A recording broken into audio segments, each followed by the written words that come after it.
Today I want to talk about Twilight, everyone's favorite sexy vampire series. I'm a huge Twilight fan, while also being able to admit that these stories are fairly cheesy, but it's an adorable love story, and we all know that we got sucked in immediately when we tried to read the books or watch the movies, and we all love it. So let's just get past it, and I want to give my rankings of best to worst of all of the Twilight stories. So, number 1. Twilight, the original. This one is definitely my favorite book and movie. For the movies, it's really the only one that I can still watch over and over. I think that one of the reasons I enjoyed the book so much was because I didn't have that many expectations going into it. Bella and Edward are basically just awkward teenagers falling in love throughout the story. And also in the movies, you can kind of tell that Robert Pattinson and Kristen Stewart aren't completely over it yet, which is nice, because in the following movies, they definitely are. It's way more low budget, which I like, and I think there's a fair amount of vampire action, which is also cool, and it's missing in a lot of the other Twilight stories. It really sets up the world of the Cullens really well, and that's really what I'm here for. I'm here for the Bella and Edward love story, and I'm here for the Cullens. Just so you know, Team Edward 100%. Number 2, Eclipse. Eclipse is my second favorite, because I like how much actual vampire action we get here. They start out just with Victoria and Riley starting a vampire army that's destroying people, and we finally get to see the vampires as real bloodthirsty creatures rather than the kind of sparkly perfect Cullens, who I love, but they're not so vampire-y. Also, I love getting to see Edward be super badass in his final fight with Victoria. I mean, who doesn't want to see Robert Pattinson in a movie finally get to show his vampire stuff? Another thing that I really enjoyed about Eclipse was getting to see some of Jasper and Rosalie's backstory. We get to see how they became vampires, which is cool. I liked Jasper's whole story and how he kind of used it to become this leader. One thing I did notice was that all of a sudden in Eclipse, the actor playing Jasper in the movie suddenly had a southern accent, which he did not have in the previous movies. But other than that, it was great to see some of the other Cullens get some more attention. And also, at one point, Bella punches Jacob, so that is always great for me. Number 3, New Moon. Thumbs down, New Moon.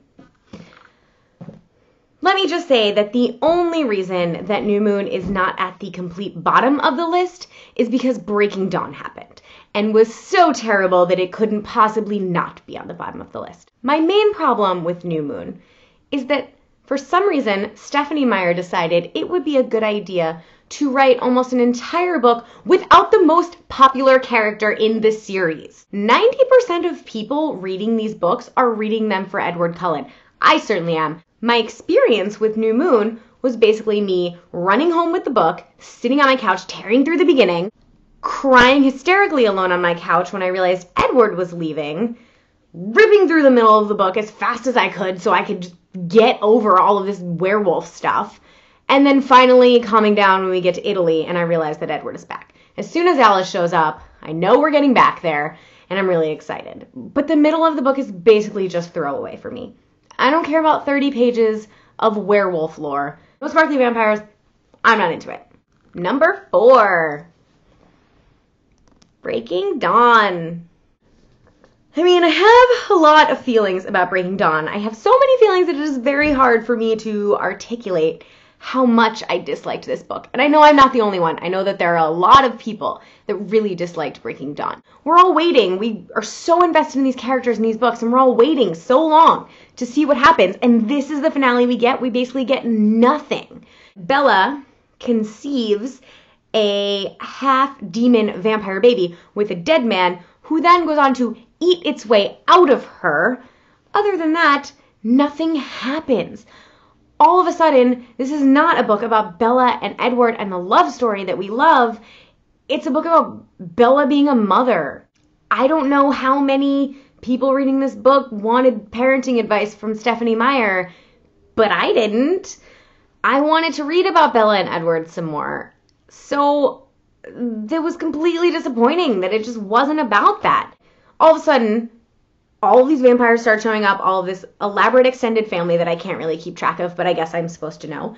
They show up, the Volturi show up, we think maybe we'll get some final epic battle and it will redeem this book. But no, you'd be wrong if you think that, because instead, they all just talk it out and the Volturi go home. So we get build up to nothing. My favorite part about this is that the writers of the movie realized how absurd this was and that you can't have a movie where nothing happens. So they just completely rewrote it. They made up an entirely new scene where we get to see an epic battle through Alice's vision. I thought that was awesome, and I thought it was a great way to handle it.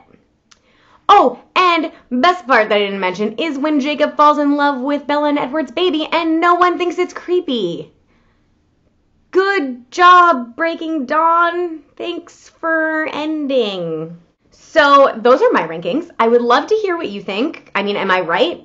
Did you hate Breaking Dawn? Did you like Breaking Dawn?